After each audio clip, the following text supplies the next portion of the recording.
Hi, I'm Daniel Butler. Welcome to another edition of America's Dumbest Criminals.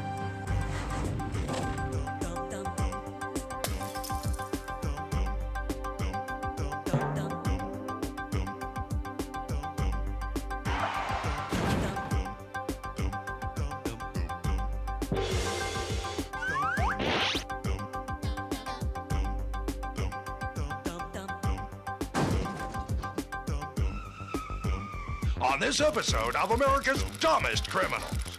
Designated driver. A couple of boobs in The Boulder, the Stupider. A crook cracks a smile in Moon over First Fed. Some brawling brothers cool off. A reckless road flasher. Put that in D as in depart. Hey, son, pull over. Pull it over, son. All this and more coming up on America's Dumbest Criminals. Here's your host, Daniel Butler.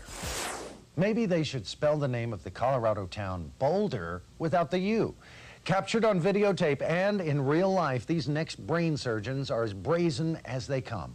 Part of ADC's Dumb and Dumber crowd, here's a duo that should be called the Boulder and the Stupider. Their first strike is the bike impound cage right outside the campus police station at the University of Colorado. Abbott and Costello cut the top lock but can't get the gate open because they don't notice the bottom lock. Or apparently the surveillance camera pointing straight down at them. Unfortunately for the cocky pair, they strolled away before an officer from inside the building came to arrest them. Hoping the cops were as dumb as they and had left keys in their cars, the unabashed burglars were quickly blocked in the lot and apprehended by the astonished police.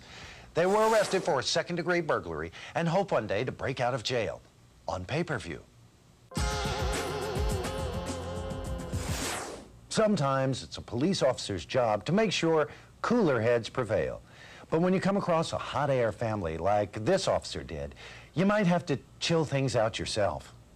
It was a hot August day, very humid, and a call was made to the local precinct. It was a domestic disturbance. When the officers arrived, three brothers in their early 20s were fighting over a fan. They had one fan, one bedroom, and they were arguing over whose turn it was to spend the night in relative peace. Just relax, okay? We're going to have to settle this here because our main concern is we got neighbors that are calling because they can hear you disturbing the peace out here. The officers suggested that they all share the fan and the bedroom. The suggestion was denied rather vehemently by two of the brothers, leaving the officers no choice but to find a nice, cool place for them to spend the night. The smart brother was allowed to stay behind and enjoy the fan and bedroom all to himself, proving once and for all, it's not the heat, it's the stupidity. Let's check out the case of the one that got away, if only for a moment. Hal O'Kane talks about a plunging purse snatcher from Sacramento. One individual down there went into a bar and he stole a purse off the bar. And he ran westbound towards Front Street, which borders the riverbank. A patrolman in the area heard the shouts of "Stop, thief!" and took up the chase. Along there at that time was a seawall, and it's about 4 foot high. But unbeknownst to him, on the other side of the wall is a drop down to the riverbank when the river's low. And of course, that's what he did. He took a plunge, and he ended up in a shopping cart that had been abandoned there. It was necessary for the rescue squad to use bolt cutters to cut him out of the shopping cart. Drop till you stop.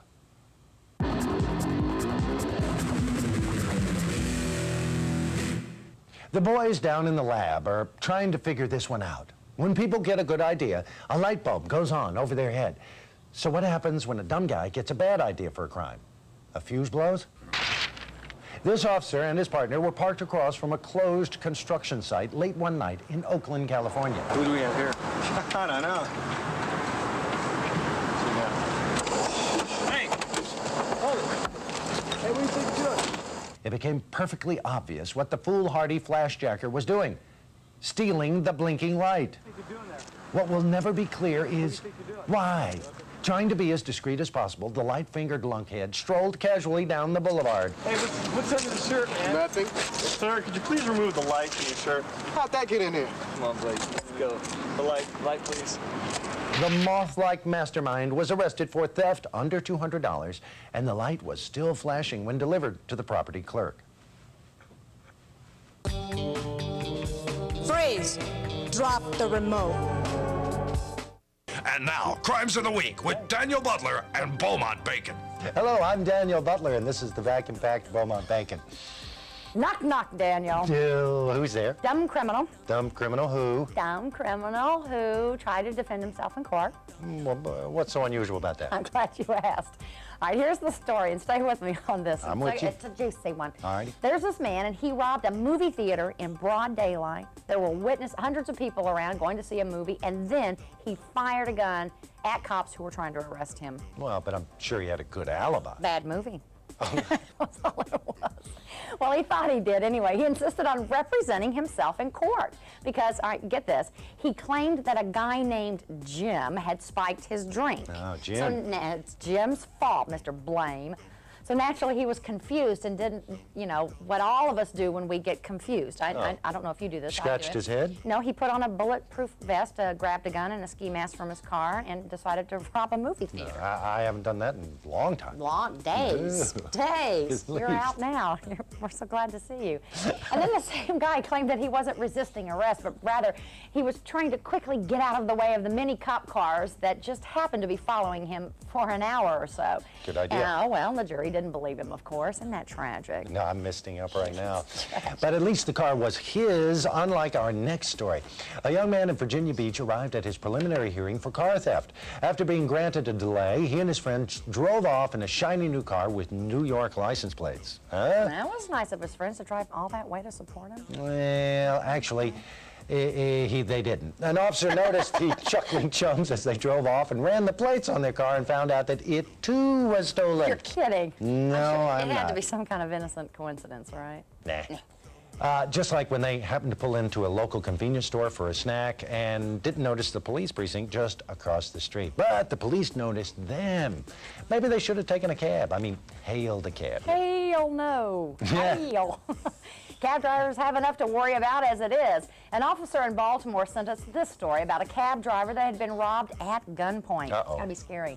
The officer asked him where he had picked the guy up, fully expecting to get some obscure street location, but instead the officer, he got an exact address. No, you mean like near a particular landmark or some corner of... No. It turned out that the crook called for a cab to pick him up in front of his own home. He rode a few blocks, then he robbed the driver at gunpoint and fled right back to his house, which is where the officer found him a few minutes later. What, was he too lazy to go out and commit a crime? He had to have it delivered? Sometimes, you know, you just can't get up and out to actually. I know. All right, which brings us to our Idiot of the Week. In Kansas City, Missouri, this officer had occasion to speak to a man who was a suspect in a recent burglary. The man denied any knowledge of the crime, so the officer asked if the suspect happened to know what the device on his cruiser's dashboard was. In truth, it was a Motorola radio, but the officer convinced the man that it was a lie detector machine, and that when it sensed a lie, its green light would turn red. Okay, what's your name? Donnie Hicks. Okay. Mr. Hicks, were you involved in a burglary last Friday night? No, man. Get the light. Good light, Donnie. I'm out. All the officer had to do was press in the microphone button to get the red response, and the crook's guilty conscience did the rest. All right, I did it. That stuff's in my brother's garage. Okay, thank you. Dispatch, I have burglary suspect in custody. I'm on my way. I mean, that's the radio, too? We cannot tell a lie. The case was so open and shut, it never went to court. Wait a minute. Does that red light mean that I'm lying now? No, it means that we're still on the air. We're still shooting. I knew that. We'll be right back with more of America's Dumbest Criminals.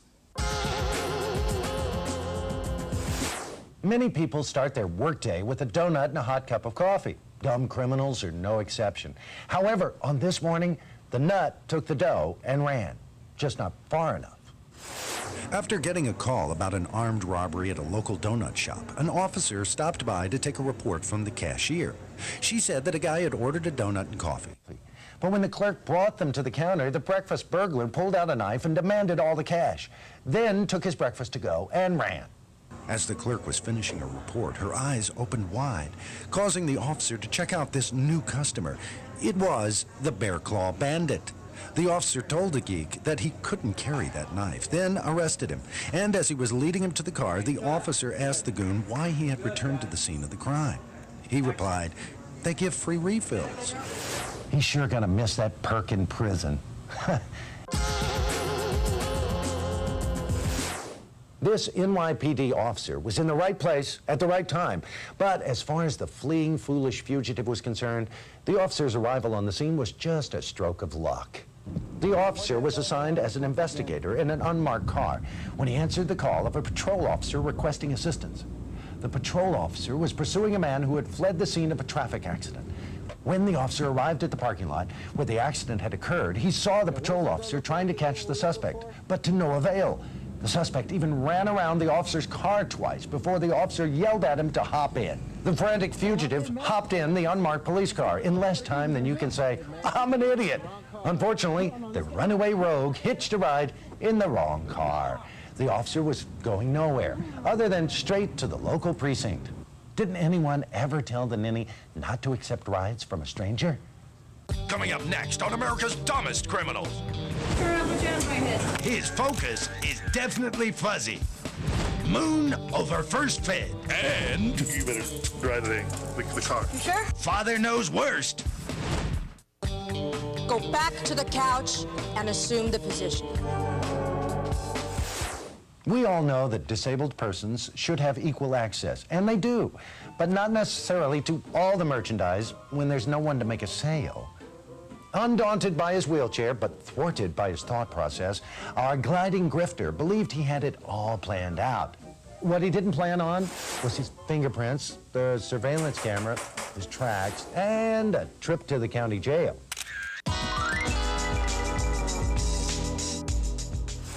There's nothing worse than being woken up abruptly from a nice long nap. Your dream of being stranded on a remote island with the cast of Baywatch suddenly cut short by the cold, harsh voice of reality. The cops. Come on. A woman in Chattanooga, Tennessee called to report a burglary in progress in her home. She had managed to get out of the back door and call from a neighbor's house. The thief was in her living room. When the police arrived, they found an intoxicated man asleep on the sofa. He was quickly escorted outside. When the woman saw him, she said, "That's my neighbor from up the street." The sloshmeister just muttered about being removed from his own couch as he was walked to the squad car.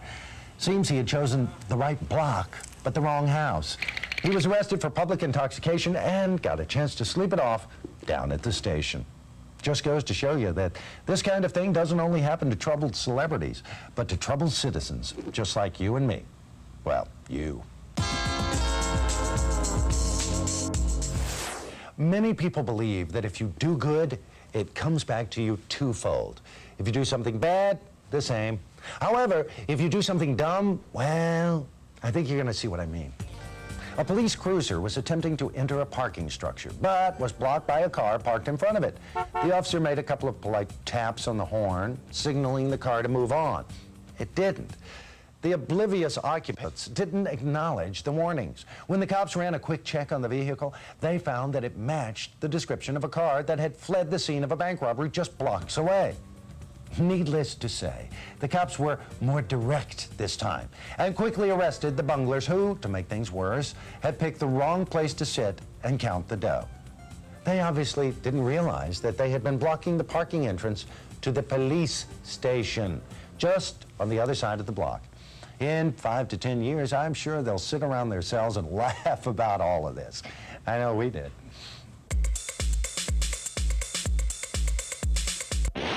It's bad enough when dopey crooks put self-incriminating evidence on film, but how would you like to be the mixed-up moron who committed the highly negative act of bringing actual evidence to a film store instead of the film?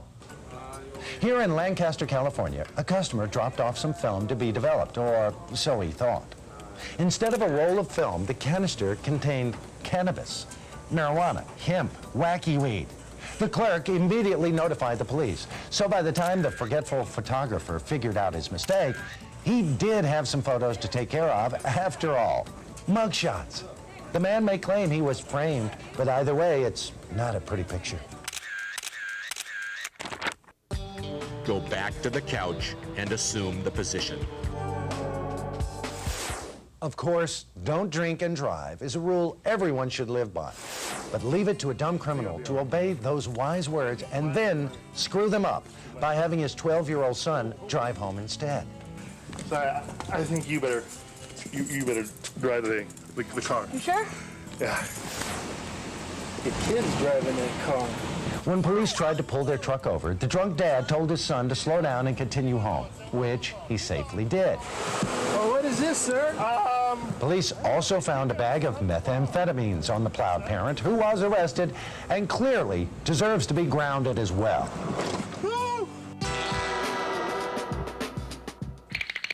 Our next surveillance footage shows off this dumb criminal's biggest assets. If you live in the Indianapolis area, please help us find this guy and buy him a belt.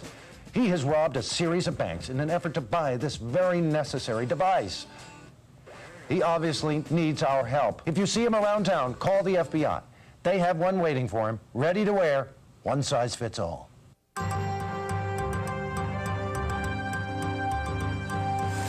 You know, a smart crime is hard to find, but there's no shortage of dumb criminals. See you next week on America's Dumbest Criminals. On the next episode of America's Dumbest Criminals. A hemped-up hoodlum in Helping Hands. A roving rover in Walked Dog, Curbed Brain. A crooked cruiser in Chasing Lamey. A resourceful rascal in Shorts of Breath. The laughs just keep coming on the next episode of America's Dumbest Criminals. My partner, Deputy Rick Book, and I were assisting patrol officers with a call of a homeowner holding a suspect in his residence at gunpoint. A burglary suspect in his home at gunpoint. We got to the call, we were the first officers there. We meet with the victim, who shows us the suspect, who's sitting on the dining room floor looking very dejected and lethargic, almost to the point where he's fallen asleep. We handcuff him, identify him, and we ask the victim, well, how'd you find this guy? How'd you catch him? And he goes, well, it happened like this. I came home from work, I found my sliding glass door open, saw some personal property on the floor next to the door, which included a bike and some power tools. So I decided to slowly go through my house and see what I could find. Well, he ultimately gets to his own bedroom and not only sees more property stacked on his bed, which includes some firearms and things like that, but he confronted face-to-face with the suspect. He was a little bit scared and shocked, but he had the presence of mind to reach between the mattresses of his bed and pull out a handgun that he had hidden there. He points at the suspect and yells at him, "Wake up, you're under arrest." So the guy fell asleep. The knucklehead broke into the house. Apparently he's a transient who has a drug problem, so he's up all night long, decided to burglarize the house, got a little tired and hungry, went to the refrigerator, got out some food, and ultimately ate it, fell asleep, had a little cat burglar nap. My partner and I, we had to stop laughing because it was kind of embarrassing to be laughing right in front of a suspect's face and all, but we finally gathered ourselves and said, "What's up?" And he goes, "Well, I just want to come in and get some stuff." It was pretty amazing. We just couldn't believe it. And we have a lot of things happen out there, some of them sillier than others, and it's like these guys, when they take on this life of crime, they go, okay, if you're going to be a criminal, you got to stand in line here and take these stupid pills.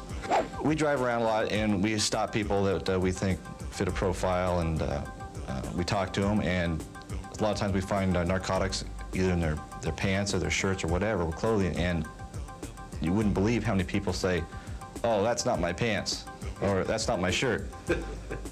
But one time, I believe one guy said, "Well, that's not my underwear." A lot of people, again, like I said before, they take stupid pills, but it's like they go to a class. They go, okay, well, they teach them how to dress, they teach them how to not wash themselves, not take care of their house, not take care of their kids, and they just teach them not to be very smart. Yeah. And you know, when you talk to them, you look at them, and their body language tells you one thing, and you say, you have any drugs or weapons on you? And then they look around, "Well, I don't need weapons." Okay. Well, then give us the drugs.